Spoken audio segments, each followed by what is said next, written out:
దైవమర్మములు జనవరి 10. సహోదరుడు భక్తసింగ్ గారి అనుభవములు.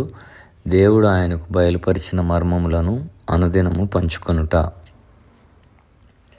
అరణ్యమును ఎండిన భూమియు సంతోషించును, అడవి ఉల్లసించి కస్తూరి పుష్పము వలె పూయును.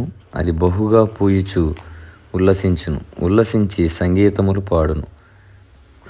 లెబానోను సౌందర్యము దానికి కలుగును, కర్మేలులో షారోనుల కన్నా సొగసు దానికుండును.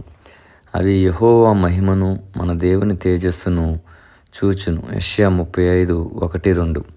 ప్రభు తన సంతోషమును ఎంత సామాన్యముగాను ఎంత సౌందర్యముగాను క్లుప్తపరిచి ఉన్నాడో చూడుడి.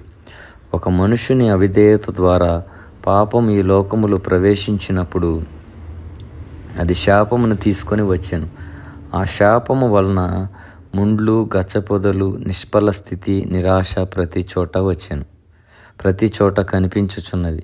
తన విద్యా పురోగమనమును సంస్కృతి మీద ఆధారపడి మానవుడేమి చేయజూచినను అది కేవలము ముండ్లు, గచ్చపొదలు, ఎడారి ఇసుకగా మాత్రమే మిగిలిపోవును.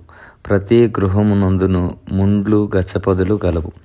ఏ మానవుని ద్వారా కూడా మార్చబడుటకు గాని మెరుగు చేయబడుటకు గాని వీలు కాని నిష్ఫలమైన ఎడారిగానే నీ జీవితం ఉంది. అయితే దేవుడేమి చెప్పుచున్నాడో చూడుము.